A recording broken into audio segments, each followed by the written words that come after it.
I was driving to my daughter's house for dinner, looking forward to a warm family evening, when a message from my lawyer appeared on my screen. Call me immediately. My stomach tightened. I dialed right away, and what he told me about my daughter stopped me cold. You won't believe what she was trying to do. Before we continue, make sure you subscribe to the channel and leave a comment telling me what time it is where you are. I had been steady over the quarterly reports when my phone buzzed again, Michael's name glowing on the display. Urgent. Call now. It's about Ida. The pen slipped from my hand. In 3 decades of building Hanson Tech, I had never seen Michael Reed use the word emergency about family. I called before the screen even dimmed. His voice was sharp, almost metallic. "WY, you need to hear this. Ida has filed a lawsuit. She wants the court to declare you unfit to run Hanson Tech." The words landed like ice water across my chest. "What are you talking about?" "That's impossible. She's my daughter. She's aligned with a block of shareholders. They're claiming you've lost your edge, that emotional instability is affecting your decisions." I collapsed into my chair. Through the floor-to-ceiling windows, Seattle's skyline blurred into streaks of gray. The same view I had stared at for decades while building this company, for her. "How long do we have?" "The hearing is in a week. We need to move immediately." My mouth felt like sandpaper. 1 week? She's been laying the groundwork for months, WY. The files are extensive, financial records suggesting erratic choices, testimonies from board meetings. I got to my feet, pacing between desk and glass. Rain traced lines down the window like tears I couldn't summon. What testimonies? Claims of emotional outbursts. Questionable strategies. They're portraying you as a man who's lost control. That's absurd, I said. But even as the words left my lips, doubt crept in. Had I been too forceful defending the old strategies? Too fiery in meetings? "I know it's nonsense," Michael said. "But they have documents, WY, lots of them." Suddenly the office felt smaller. The plaques, the framed photos of groundbreaking ceremonies, hollow trinkets if my own daughter could strip it all away. Who else knows?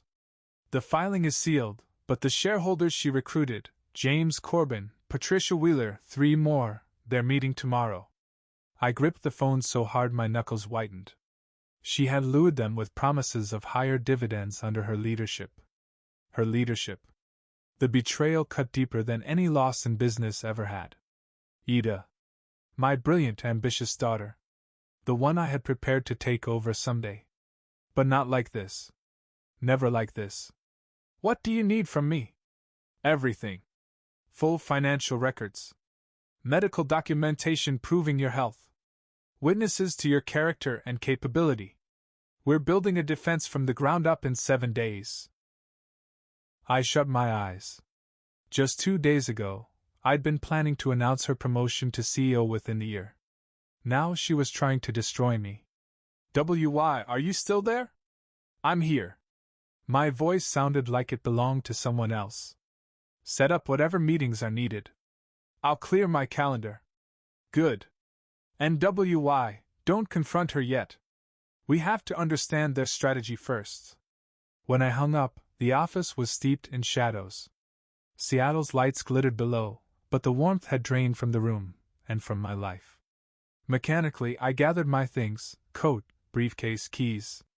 The same ritual I had followed for 30 years. Only now, everything had changed. The elevator ride was silent, 50 floors down. By the time I reached the garage, my legs felt like stone. I sat in the car for 10 long minutes, hands frozen on the steering wheel, trying to comprehend it. Dinner at Ida's house was our tradition. Should I go and pretend nothing had happened? The thought of sitting across from her, smiling, making small talk while she plotted my downfall, it felt unbearable. And yet maybe I needed to look her in the eye. To see who my daughter had become. I started the engine and merged into Seattle's evening traffic, heading toward Bellevue, toward answers I wasn't sure I wanted. Her front door opened before I could knock. She stood framed in the doorway, cream sweater, smile practiced to perfection. "Dad, right on time," Her hug felt rehearsed. Come in, it's freezing out there. I studied her face for cracks in the mask. Found none. Sophie's been asking about Grandpa all day, Ida said, leading me through the foyer. She drew you another picture. The house smelled of roasted chicken and lies. In the kitchen, Trevor was setting the table. He looked up with forced cheer. "W.Y., good to see you." His handshake lingered too long. "Wine? Or something stronger?" "Wine's fine," I said, watching Ida glide around the kitchen, calm, efficient, the same way she commanded boardrooms. Sophie came bursting in, paint-stained overalls, full of light. "Grandpa!" I lifted her easily, grateful for the one honest thing in this house of performance. "So, what's this I hear about a picture?" "It's us, at the office. See, that's you at the big desk. And that's me in the spinny chair." Sophie pressed the crayon drawing into my hands, stick figures outlined in the familiar colors of Hansen Tech's logo. Innocent. Trusting. Everything her mother was not. "It's beautiful, sweetheart." I kissed her forehead and caught Ida watching us. Something flickered in her eyes, guilt, calculation, or both. "Sophie, wash your hands for dinner," Trevor said, his voice pitched too high, too cheerful. Ida moved between stove and counter with practiced grace. "Dad, you look tired. Maybe you should take it easy." The trap was laid. I met her gaze. "Work keeps me sharp." "Speaking of which, how are things in finance?" She froze mid-motion, wooden spoon poised halfway to her mouth. "Let's not talk about work at dinner." "Since when?" I kept my tone light. "You usually can't resist running projections over a meal." "Not tonight," she said, turning back to the stove. "Family time should stay sacred." Sacred, I thought. Like loyalty once was. Trevor cleared his throat. "Sophie made that drawing during art today. She's been asking about visiting the office again. Maybe next week," I said. "If I still had an office by then." Sophie climbed into her booster seat. "Grandpa, tell the story about the first computer." "Which story, sweetheart?" "The one when you built the company in the garage." I glanced at Ida. She was slicing chicken with the precision of a surgeon. "That was before your mom was born," I said. "We had nothing but ideas and determination. And Grandma Elna helped," Sophie added proudly. The knife halted. Ida's shoulders stiffened. "Yes," I said quietly. "Grandma Elna helped with everything." Silence thickened until Trevor filled it with music, something classical, something safe. Dinner moved forward under a sheen of artificial normalcy. Sophie chattered about preschool. Trevor spoke of his new architectural project. Ida, all polite concern, asked about my health, my sleep, my meals. Every question felt like intelligence gathering. "The chicken is excellent," I said. "Mom's recipe." Ida's tone held an edge. "She always believed cooking was about love, not perfection." Another barbed statement. Elna had said that often, usually while begging me to spend less time at the office. She was right about many things. "Yes," I said softly. "She was." Ida's fork tapped against her plate. "She understood priorities." The accusation hung in the air like smoke. Sophie looked between us, sensing the current. "Grandpa, why are you sad?" From the mouths of children. "I'm not sad, sweetheart. Just thinking." "Thinking about what?" "About how much I love our family dinners." Across the table, Ida's eyes locked on mine. For an instant, I saw the little girl who used to wait by the window for me to come home. Then it was gone. "More wine?" Trevor asked quickly, already reaching for the bottle. The evening dragged on. Dessert, coffee, Sophie showing me more of her drawings. The rituals of family life, masking extraordinary betrayal. At 8:15 I rose. "Thank you for dinner. As always, it was perfect." Ida walked me to the door. "Dad, are you sure you're okay? You seem different tonight." I studied her face. The concern looked real. Maybe it was. Or maybe she had convinced herself this was for my own good. I'm fine, sweetheart. Just reflecting on how much Hanson means, to me, to our family. Something shifted in her expression. The guard returned. Drive safely. The roads are slick. I kissed her cheek. She neither pulled away nor leaned in. Good night, Ida. Good night, Dad. The door closed behind me with a quiet click. I stood on the steps, rain starting to fall again. Through the window, I saw her moving about the kitchen, clearing dishes with the same methodical precision she was using to dismantle my life. Later, parked above Lake Union, city lights shimmering across black water, my hands trembled as I called Michael. "W.Y.," he said. "How did dinner go?" "Like a performance. She plays the concerned daughter while twisting the knife." Rain drummed against the windshield. "Tell me everything." "She's been preparing for 6 months. She has records, claims of emotional outbursts at meetings." "What outbursts?" "I've always kept control. The Anderson acquisition. When you rejected the lowball offer. She logged it as irrational anger, endangering company relationships." I remembered that meeting. I had been passionate, yes. But angry?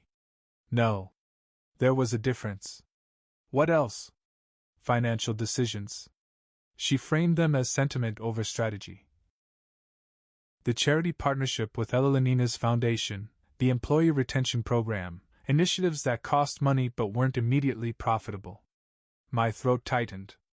Those were sound decisions. "I know." Michael's voice cut through, calm and precise. "But she's presenting them as emotional choices rather than rational business logic." I started the engine, needing to move, needing air. "What's her timeline?" I asked.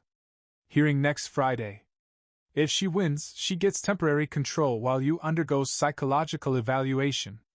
And if you refuse, the shareholders can vote you out anyway. She's got enough backing." I drove through empty Seattle streets, absorbing the full weight of her betrayal.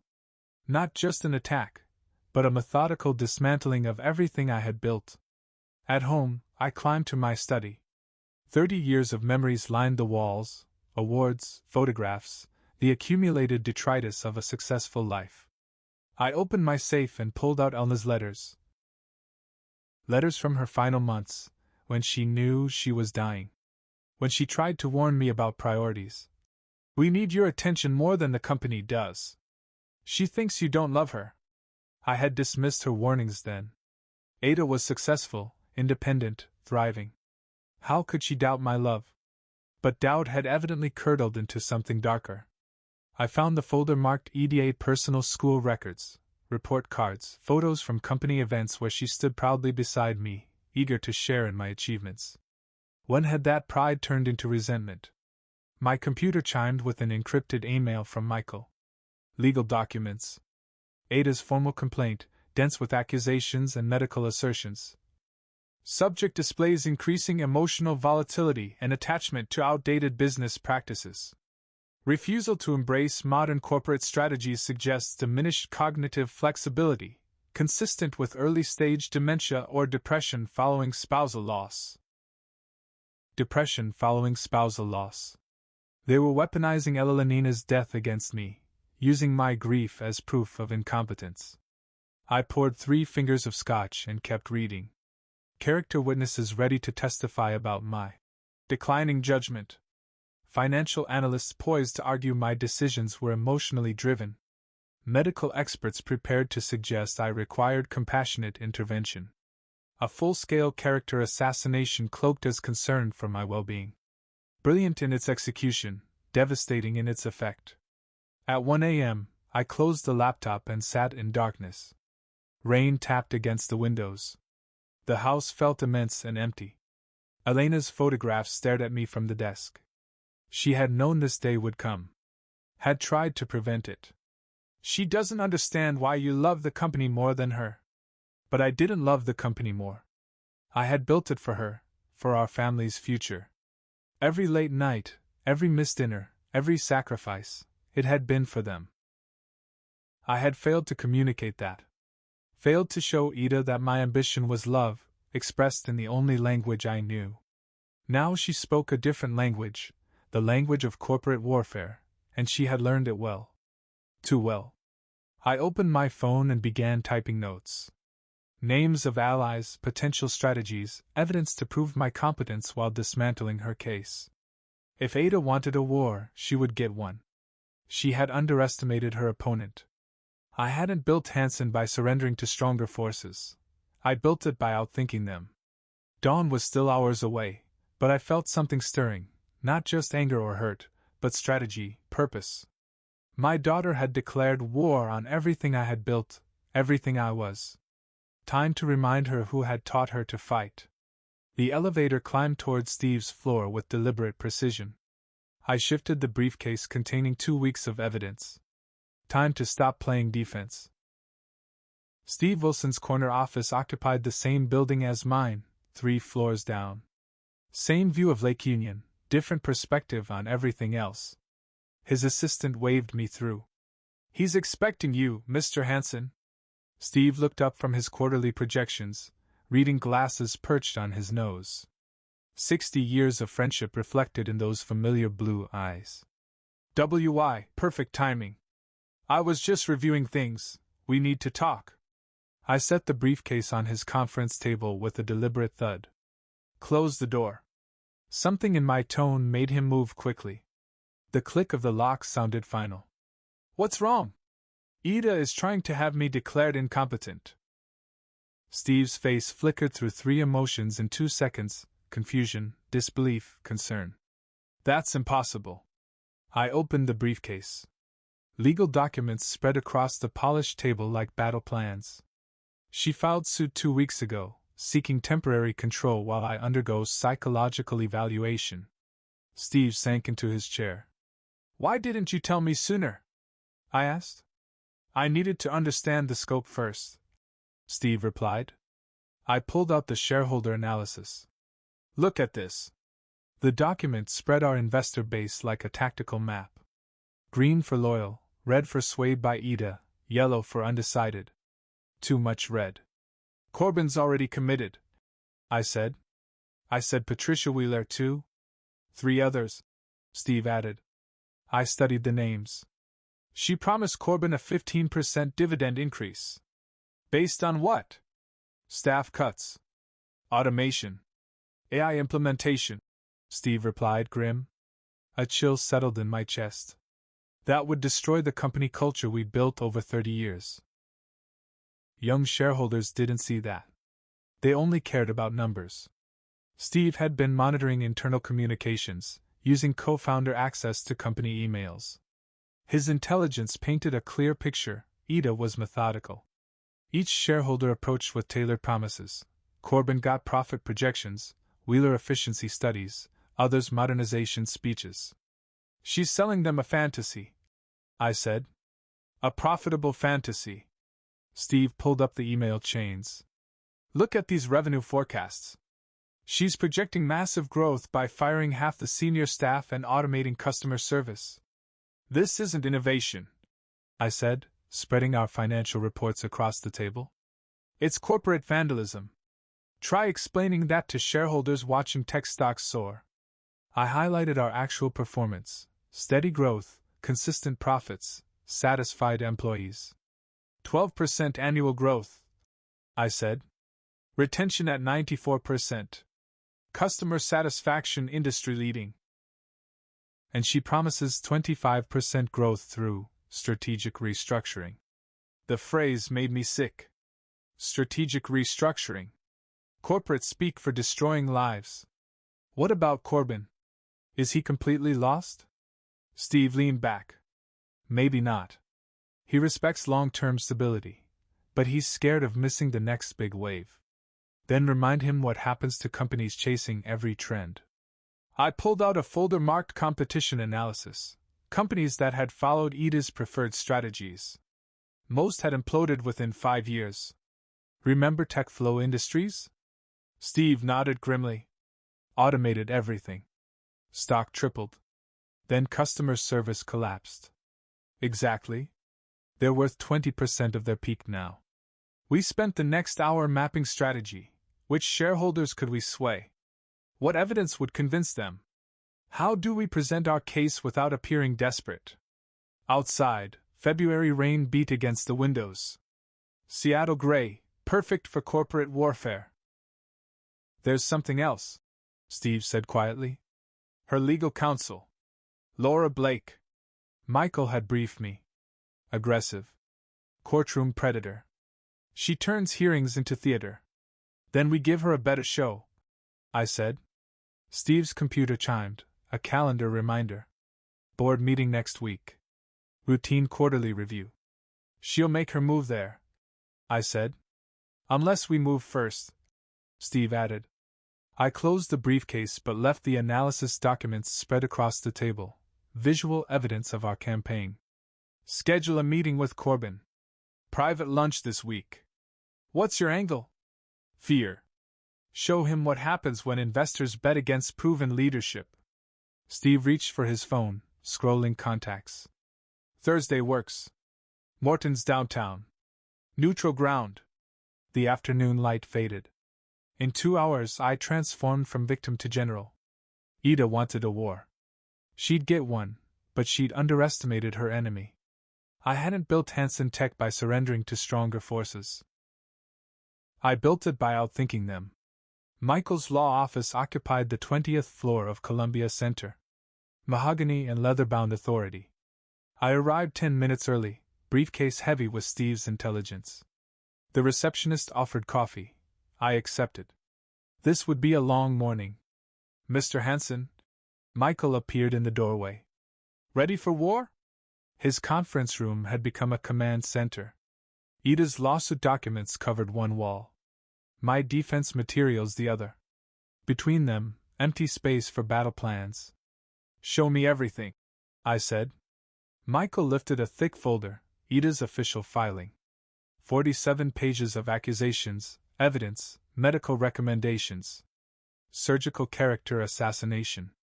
Every defense of company values reframed as emotional instability. Every calculated risk repositioned as declining judgment.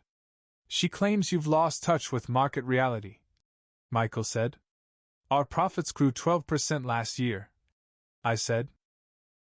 But she says that's because of her initiatives, not yours, he added. Classic rewriting of history, with herself as the hero. What about her evidence? I asked. Michael pulled out a separate stack, 6 months of documentation, meetings where I allegedly overreacted, financial decisions she labeled as sentiment over strategy, the Anderson acquisition, the charity partnership with Elalina's foundation, the employee retention program. All smart, long-term decisions. All dismissed as emotional weakness. And her lawyer, Michael added. Laura Blake. Her record was chilling, 38 wins and 42 competency hearings. Specializing in family business disputes, making devoted fathers look like declining patriarchs. I studied Blake's photograph on Michael's computer. Sharp features, predatory smile, a woman who had built a career destroying family legacies. Known for turning court into theater. Then we write a better script, I said. Michael spread out our defense. Character witnesses, financial evidence, medical evaluations proving my mental acuity. Cognitive assessments scheduled with 3 independent doctors. Blood work, psychological evaluations, full physical. Overkill, but necessary. Blake would question me from every angle. The irony was bitter. At 62, I was sharper than most men half my age. But Ida had weaponized my grief over Elena's death. She was claiming delayed trauma response, emotional deterioration following spousal loss, manifesting in poor judgment and increased volatility. Using Elena's memory as a weapon against me, her calculation was chilling. What's our counter-strategy? I asked. Michael allowed a brief, sharp smile, the first that morning. Turn her greatest strength into her weakness. He spread our evidence across the table, Ida's promises to shareholders, unrealistic financial forecasts, email chains chronicling her 6-month campaign of deception. We're filing a counterclaim for what? I asked. Breach of fiduciary duty, conspiracy to defraud shareholders, and intentional infliction of emotional distress, he said. The last charge felt personal, and it was. Will it work? It forces her to defend her own actions instead of just attacking yours. Michael replied, pulling a formal document from the folder. 23 pages of legal accusations wrapped in precise corporate language. She'll be furious. Good. Angry people make mistakes. I signed the papers with steady hands. No tremor, just cold determination. When do we file? Today. Blake will have it by 5 p.m. Outside, the rain fell like cold silk. February in Seattle, gray, relentless, perfect weather for legal warfare. One more thing, Michael added. The hearing date? March 15th. 3 weeks. Enough time to prepare witnesses if we moved fast. A knock interrupted. Excuse me. Mr. Wilson is here for the 11:30 appointment. Steve entered, briefcase in hand. The alliance was growing. Gentlemen, he said, ready to save our company. The three of us stood over the mahogany table, surveying the evidence of familial betrayal. Ida wanted to play legal games, I said. Now she gets to learn the rules. Outside, Seattle's skyline vanished into mist. Inside, clarity crystallized. War had been declared. Positions were set. Time to remind my daughter who taught her how to fight. I arrived 15 minutes early at the cafe, choosing a window table overlooking the market's organized chaos. March brought tentative warmth, vendors hawking early flowers beneath the gray sky. Coffee bitter, fitting for the day. Ida arrived at 2:15 sharp, charcoal suit perfectly tailored, armor for battle. She scanned the cafe before approaching, calculating exits and potential witnesses. Dad, she said, sliding into the seat across from me. Thank you for coming. Your message said it was important. I studied her face. She looked thinner, tired. Carrying the weight of deception was not easy, even for her. How's Sophie? I asked. Fine. She's asking about you. The words carried accusation. I was the absent grandfather, the workaholic father, the man who had always chosen business over family. And Trevor? Busy with his projects. Her voice neutral, practiced. We danced around the real conversation, testing defenses like two generals before battle. Ida, why didn't you come to me directly? Something flickered in her expression, surprise, guilt? Still maintaining the lie, impressively controlled. I wanted your input, your ideas for the company, your plans. When I tried, you were always busy with the company. There it was, the heart of everything. I built this for you. Her laugh was bitter. No, Dad. You built it for yourself. I was just an addition. The accusation hit me like a physical blow. That's not true, is it? I asked. She leaned forward, anger breaking through her control. Every family dinner interrupted by business calls. Every vacation cut short. Every school play missed because of board meetings. Memories flooded back, Elena's disappointed face. Ida's resigned acceptance when I missed her college graduation. I was providing for our family. You were feeding your ego. Silence fell between us. Market vendors shouted their prices outside. Normal life continued while we dissected 35 years of accumulated hurt. I want to modernize the company, but you block all my initiatives. I want to preserve what works. What works? Her voice rose. Dad, we're falling behind. Tech companies are outpacing us. Our systems are outdated, our methods antiquated. Our methods build something lasting, I said. Not something dying. She pulled out her phone, showing charts and projections painting Hansen Tech as a dinosaur awaiting extinction. Automation could increase efficiency 40%. AI could cut operational costs in half. Remote work could expand the talent pool globally, while eliminating half the workforce. Some positions would be restructured. Destroyed. I finished. You're talking about destroying lives, families, people who've given us decades of loyalty. Her jaw tightened. Business isn't about loyalty, Dad. It's about results. When did you become so cold? When I realized sentiment doesn't pay dividends. The words hung between us like a blade. This wasn't my daughter speaking. This was someone else entirely. Who taught you that? You did. She met my eyes without flinching. Every time you chose the company over us. Every time you proved that success mattered more than people. I felt something crack inside my chest, not anger, not betrayal, but understanding. I never meant. You never meant a lot of things, Dad. She gathered her phone and purse. But intentions don't change outcomes. Ida, wait. She stood, looking down at me, Elenina's eyes mirrored in a stranger's face. I'm not the little girl waiting by the window anymore. I don't need your approval. I don't need your permission. And I don't need your company. But you want it, I said. I want to save it from you. Her heels clicked against the hardwood as she strode toward the door. At the threshold, she paused. Give Sophie my love. Then she vanished into the bustling market crowd. I sat alone, coffee gone cold, understanding colder still. My daughter wasn't just taking my company, she was enacting 35 years of perceived neglect. And perhaps, in some ways, she was right. The courthouse steps were slick with morning rain. I climbed slowly, briefcase in hand, watching Ida's legal team arrange themselves with predator-like precision. Laura Blake stood at their center, her sharp suit gleaming under gray Seattle skies. Ida wore navy blue, conservative, composed, competent. The beautiful daughter protecting family assets from a supposedly declining patriarch. She avoided my gaze. Inside, the courtroom buzzed with quiet tension. Shareholders filled the gallery. Business reporters and curious attorneys hovered, drawn by a family drama now played out in public. Michael touched my arm. Stay calm. Answer clearly. Judge Harrison called the court to order, 70 years old, silver-haired, known for no-nonsense proceedings. Case number 2025-347, Hansen vs. Hansen Tech Incorporated. Laura Blake rose like a striking snake.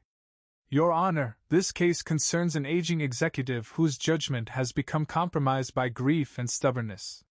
She moved toward the jury, gestures elegant, voice persuasive, performance masquerading as argument. Mr. Hansen has lost the ability to make rational decisions. His emotional attachment to outdated business practices threatens shareholder value and employee security. Documents before you illustrate 6 months of carefully curated evidence. Charts, meeting transcripts, projections, each frame carefully crafted. The plaintiff, Ms. Ida Hansen Miller, seeks temporary guardianship to protect the company her father built from his own declining capabilities. Her voice, honey-coated poison, carried through the room, professional, polished, deadly. Then Ida took the stand. My daughter, brilliant, ambitious, sworn under oath to dismantle me. Ms. Hansen Miller, Blake began softly.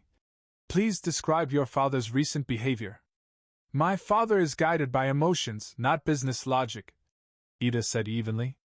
He makes decisions based on personal feelings rather than financial data. Can you provide examples? She began, steady, precise. The charity partnership with my mother's foundation, it costs us $200,000 annually with no measurable return. When I suggested redirecting those funds, he became agitated. Agitated. Elena's memory reduced to a line item. And strategic planning? He refuses to consider automation or AI integration, Ida said. Claims it would destroy company culture. Meanwhile, our competitors gain market share through technological advancement. Blake nodded, sympathy staged perfectly. How has this affected company performance? We're stagnating. Growth has slowed. Efficiency metrics lagged behind industry standards. Lies wrapped in half-truths. Our growth had been steady, sustainable.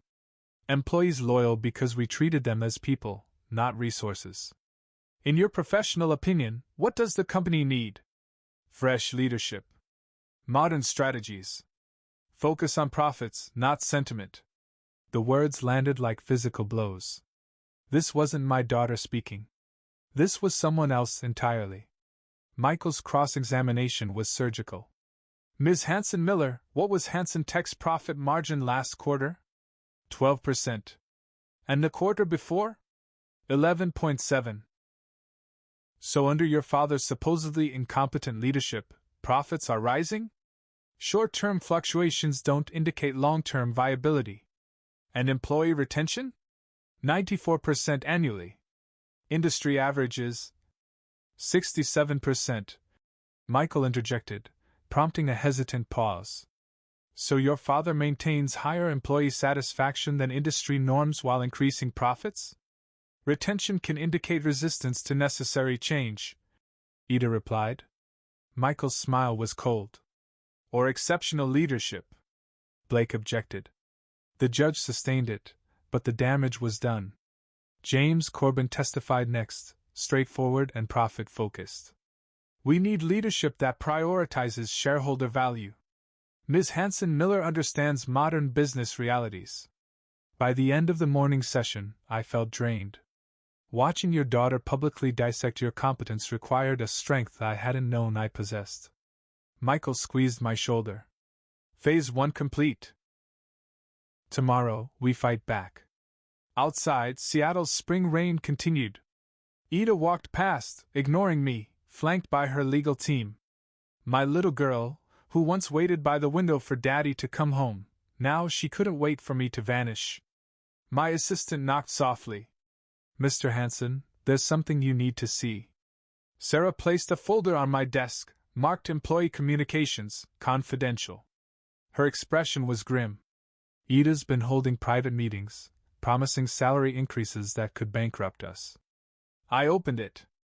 Meeting transcripts. Email chains. 6 weeks of secret promises to key employees. 20% raises across engineering. 30% for department heads, phantom stock options. Where did you get this? People talk, Mr. Hanson. Especially when promises sound too good to be true. Steve Wilson arrived just as I was digesting the worst of it. His expression matched Sarah's. We have a problem, W.Y. He dropped his briefcase on the conference table. Ida's approaching new shareholders. Pension funds, investment groups, painting you as an obstacle to explosive growth. Steve pulled out printed emails. Ida promises employees 20% salary increases based on what? Magic, I muttered. She claims automation will cut costs so drastically that massive raises are inevitable. The math doesn't work. Even full automation couldn't cover this. She's committing fraud. I said. Gets better, Steve said, powering up his laptop. I've been monitoring internal communications. Something about her lawyer. Laura Blake's face appeared on the screen, professional photograph, news clipping attached. She was sanctioned by the bar 2 years ago, suborned perjury in a similar case, temporarily suspended. My phone rang. Michael. W.Y. I have evidence that Laura Blake violated ethical standards. What kind of evidence? She coached Ida's testimony, told her exactly what to say, how to phrase accusations. Witness tampering. The pieces were falling into place. Ida's polished courtroom confidence hadn't been natural, it had been scripted. Michael continued. More importantly, I found financial irregularities in Ida's account management. What kind of irregularities? She transferred funds between accounts without your consent. 3 separate occasions. Total, $847,000. The number hit like ice water. For what? Legal fees, consultant payments, campaign expenses for her takeover bid. I looked at Steve. His face confirmed what I feared. That's embezzlement. Technically unauthorized use of corporate funds, Michael clarified. But yes. Criminal behavior. Steve leaned forward. This could change the case direction. More than change it, I said quietly. It could destroy her. The irony was bitter. My daughter had tried to prove my incompetence by exposing her own criminal recklessness. I walked to the window, gazing at Seattle's skyline. The city I'd built everything in, where Elna had lived and died, where our family had grown and fractured. Michael, how do we present this? Carefully, he said. We don't want to look vindictive, just competent. and Blake's ethics violations. I'll file a complaint with the Bar Association, I said. Simultaneously, we present this evidence to the judge. Steve spread documents across the conference table, financial records, employee communications, email chains detailing Ida's deception. The question is timing, I added. Next hearing is Monday. Blake will expect us to be on the defensive again. Instead, we go on the offense. I surveyed the evidence arrayed across my office. 30 years of building a company, and my daughter had tried to destroy it with 6 months of lies, but lies eventually revealed themselves. Schedule a meeting with our character witnesses. I want them ready for aggressive cross-examination. Steve nodded. Already done. Patricia from accounting, David from engineering, they'll testify to your competence and Ida's deceptions. What about the employees she promised raises to? Most are confused. They trusted her, but the numbers don't add up. The late afternoon sun slanted through the windows. Seattle in April could be beautiful when the rain paused. I'll head home early, I said. We'll plan our presentation tonight. Steve gathered his documents. We've got enough ammunition to sink a battleship. Now we just need to aim it accurately. After they left, I sat alone. The silence felt different now, not empty but focused. Tomorrow, we'd remind everyone who had built Hansen Tech, and why it deserved better than my daughter's desperate ambitions. The courthouse had a different energy this time. Tension crackled like electricity as everyone assembled. Ida sat with Blake, confident from their previous performance. They hadn't seen what was coming. Judge Harrison called the court to order. Mr. Reed, you may present additional evidence. Michael rose deliberately, predator-like, poised over wounded prey. Your Honor, the plaintiff conducted unauthorized financial operations. Blake shot to her feet. Objection. This is beyond the scope. Overruled. Continue, Mr. Reed. Michael approached the evidence table like a surgeon selecting instruments. During discovery, we found 3 unauthorized transfers from corporate accounts. Total amount, $847,000. The number echoed through the courtroom. Ida went pale.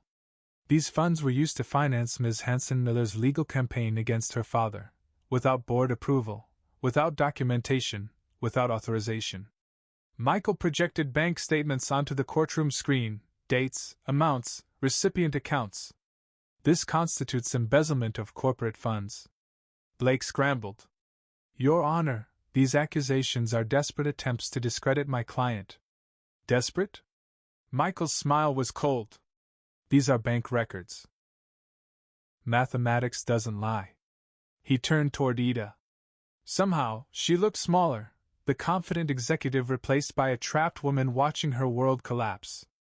Furthermore, we have evidence of witness tampering. Michael continued. Blake's composure cracked. That's preposterous. Ms. Blake coached her client's testimony, provided specific phrasing, emotional cues, strategic answers. We have recordings. Judge Harrison leaned forward. Recordings? Office security cameras with audio capability. Ms. Blake's coaching sessions were inadvertently recorded during routine sweeps. The judge's expression darkened. I want those recordings reviewed immediately. When my turn came to testify, I felt calm, centered, ready. Mr. Hansen? Michael began formally. How long have you managed Hansen Tech? 30 years. I founded the company in 1995 with $50,000 borrowed against my house. Current annual revenue, $247 million. Net profit, $29.6 million. Employee count. Have you been declared incompetent by any medical professional? No. I underwent comprehensive evaluations last month, cognitive function tests, psychological assessment, physical examination. All results were normal for my age. Michael presented my medical reports, clean bills of health from 3 independent doctors. In your professional opinion, he asked, why is your daughter pursuing this legal action? I looked at Ida. She stared at her hands, unable to meet my eyes. She believes I've prioritized company culture over maximum profits. She wants to implement automation and cost-cutting measures that would eliminate jobs and reduce employee benefits. Is profit maximization always the correct business strategy? No. Sustainable growth requires balancing profitability with employee satisfaction, customer loyalty, and community responsibility. How has this philosophy affected company performance? We've maintained consistent growth for 30 years. Employee retention exceeds industry standards. Customer satisfaction scores remain in the 95th percentile. Michael nodded. You've managed this company for 3 decades. You know every number, every employee, every strategic decision. My daughter wanted to sacrifice long-term stability for short-term gains. Blake's cross-examination was frantic. Mr. Hansen, isn't it true that you've resisted modernization? I've resisted reckless change, I said evenly. Technology serves business goals, it doesn't dictate them. Your daughter claims you're emotionally unstable. My daughter is young and impatient. She mistakes passion for instability, conviction for stubbornness. She says you make decisions based on sentiment. I make decisions based on experience. 30 years of building something enduring. Blake pressed on, but her arrows missed. The evidence was overwhelming. Ida had overplayed her hand spectacularly. When Corbin testified again, his confidence had evaporated. I may have been overly optimistic about projected returns, he admitted. Are you still supporting Ms. Hansen-Miller's leadership bid? Long pause. I'm reconsidering my position. Blake's closing argument sounded hollow. Despite her allegations, the core issue remained Mr. Hansen's resistance to necessary modernization. Michael's response was surgical. The core issue, he said, is whether a daughter can steal her father's company through lies, embezzlement, and witness tampering. Judge Harrison's face was granite. Order in the court. Given the serious allegations of financial misconduct and potential ethics violations, this case requires additional review. Ida finally looked at me. Her eyes, Elna's eyes, were filled with confusion and fear.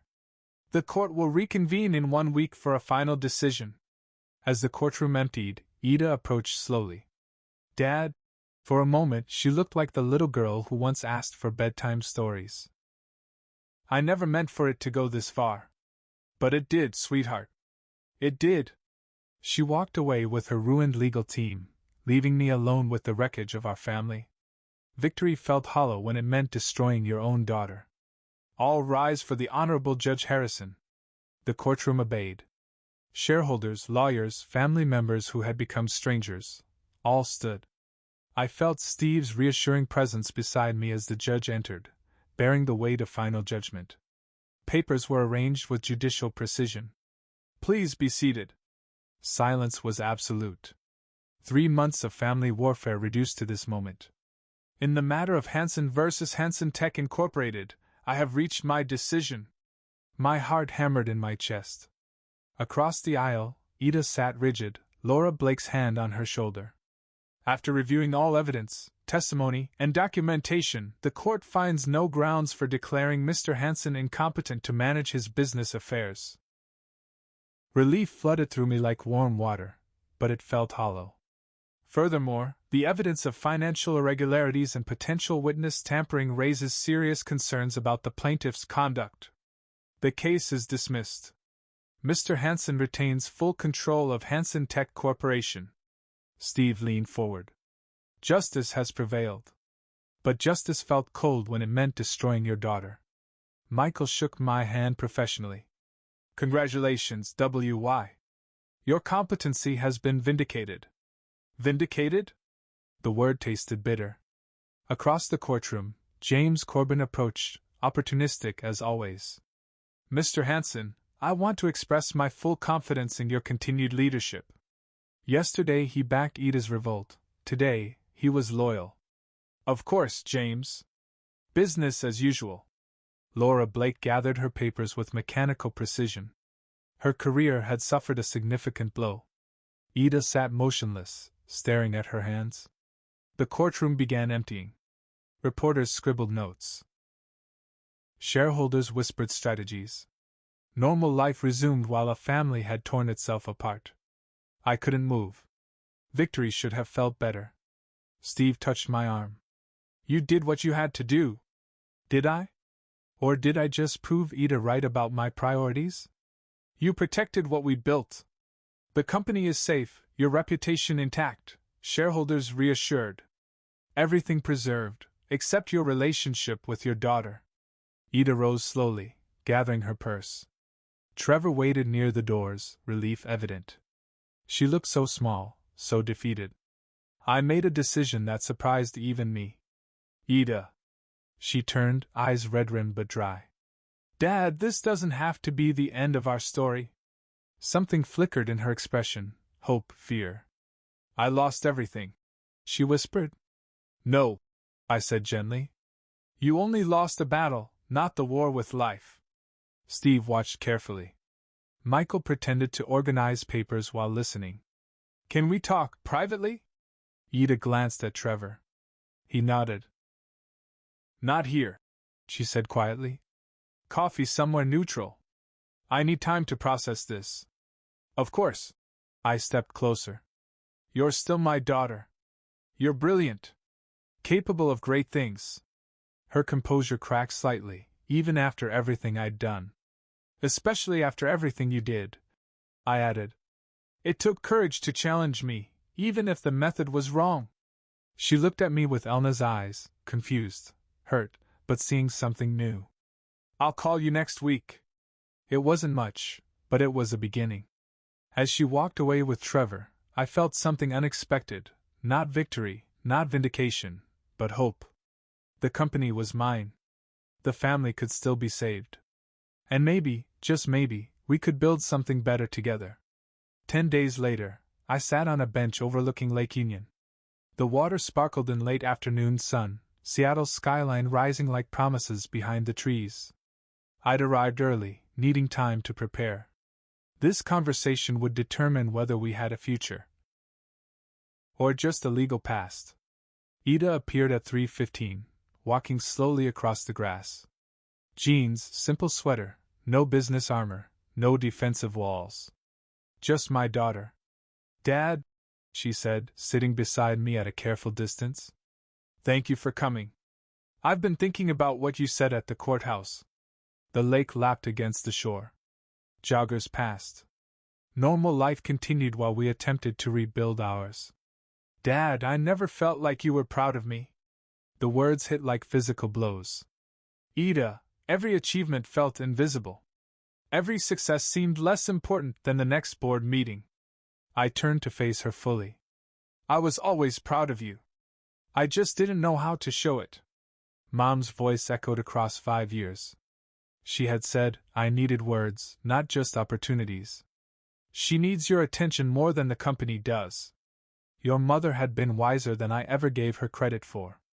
I wanted to prove I was worthy of your love.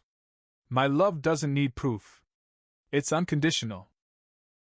She let out a bitter laugh.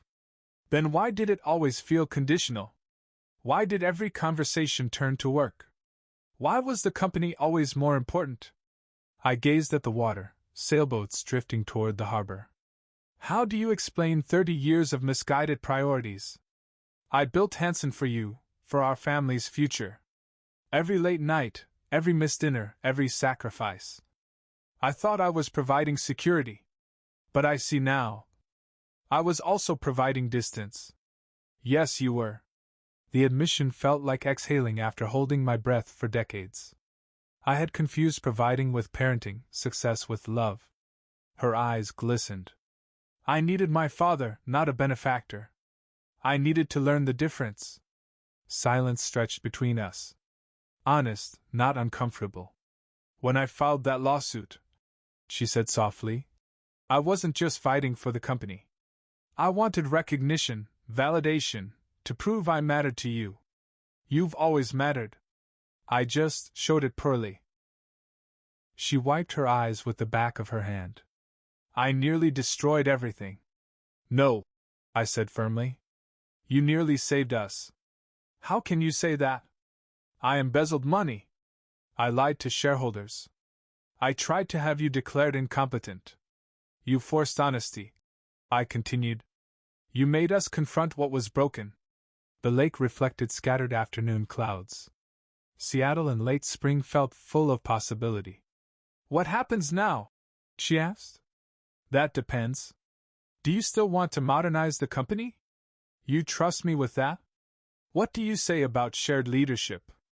Ida studied me, breath catching. Are you ready to trust me with part of the company? I'm ready to trust you with the future of the company. Her breath caught again. Meaning co-COS. My innovation, her experience. Partnership instead of war. You do this, after everything? She asked. Because of everything. You were right about modernization. I was right about culture. Together, we can build something Mom would be proud of. She began pacing along the water's edge. I watched her process it, Elna's thoughtfulness in her movements. Full partnership. Equal authority. Shared responsibility. Father-daughter leadership team. She turned back. What about the board? Steve is already supportive. Shareholders want stability and growth. We can provide both. Employees will respect the Hansen name, both of us. She walked back and sat closer this time. I have conditions. Name them. Full transparency. No decisions without consultation. Implementation of modern technology. Employee profit-sharing program. Agreed. My conditions? Preserve company culture. Gradual, measured changes. Family time protected. Weekly dinners. No business talk during Sophie's bedtime stories. And Mom's foundation continues. Ida smiled, for the first time in months. Deal. I said, extending my hand. Partners? She shook it firmly. Partners. Then, unexpectedly, she leaned forward, hugging me tightly. I love you, Dad. I love you too, sweetheart. Always have. We held each other by Lake Union as the afternoon faded. Father and daughter, forging something new, business partners, family, future. Later, the kitchen smelled of Elena's favorite recipe. Ida moved with her usual precision, but tonight it felt different. Celebration infused every gesture. Dad, I prepared your favorite dish. I arrived carrying a wrapped package and my grandfather's smile. Something smells like Mom's cooking. Same recipe, same love, she replied. The table was formally set but warm, candles, fine china, the kind of care reserved for special occasions. Sophie bounded in, paint-stained dress and all. Grandpa! I handed her the wrapped package. She tore it open with unbridled excitement, revealing a miniature business suit. For when you're ready to run Hansen, I said. Will I be the boss? She asked. Someday, sweetheart. Someday you might be. Trevor emerged from his office, architectural plans tucked under his arm. I'm glad we're one family again. So am I said, meaning it completely. Dinner flowed naturally. Sophie chattered about preschool. Trevor discussed his latest project, a children's museum downtown. Ida shared preliminary plans for Hansen Tech's technological modernization. Gradual implementation, she emphasized, respecting existing staff while improving efficiency. The best of both worlds. I agreed. After dessert, Ida produced a manila folder, ready to make our new arrangement official. The partnership agreement was elegant in its simplicity: shared authority, complementary responsibilities, dispute resolution protocols, everything two stubborn business leaders needed to work together. Sophie, are you not sad anymore? I asked, looking down at my granddaughter, who observed us with surprising childlike wisdom. No, Grandpa, she said. Now you're happy because Mommy and Grandpa are friends again. Because we're family again. I signed the documents with steady hands. Ida followed, her signature bold and confident. Trevor retrieved a bottle of champagne from the refrigerator. I thought we might celebrate. Perfect timing, I said. We raised our glasses in the dining room, 4 generations of family, past, present, and future, united once again. To Hansen Tech's new future, Ida declared. To family partnerships, I added. And to not fighting anymore. Sophie joined in solemnly. We laughed, clinking glasses carefully to include her apple juice. To Elena, who would have loved to see this moment, Trevor added. To Elena, we echoed. I felt her presence in the room, in Ida's smile, in Sophie's laughter, in the possibility of healing. The champagne tasted like hope. What happens Monday? Sophie asked. Monday, Mommy and Grandpa go to work together, Ida explained. Like a team? Exactly like a team. I scooped Sophie up, spinning her gently. The best team in Seattle. Outside, summer was beginning, long days, warm nights, new possibilities. Inside, we were beginning too, not the same family we had been before the war, but something better, something honest. As evening deepened, we moved to the living room. Sophie proudly showed me her latest drawings. Ida and Trevor quietly planned next week's schedule. Simple domestic moments, yet profound after months of legal warfare. By 8:30, I prepared to leave, arms full of Sophie's artwork, heart full of hope. See you Monday, partner, Ida said. See you Monday, daughter, I replied. The drive home took me through Seattle's familiar streets, past Hanson Tower, past the courthouse where we had fought, past Pike Place Market where the truth had first emerged. All of it led to tomorrow, to partnership, to family, to the future Elena had always envisioned for us. I parked in my Capitol Hill driveway and lingered for a moment, looking at Sophie's drawings. Stick figures labeled Grandpa and Mommy, sitting at big desks, working together. A 4-year-old's vision of harmony. Perfect business plan. If you enjoyed this story, please like the video, subscribe to the channel, and share your thoughts in the comments. To hear the next story, click the box on the left.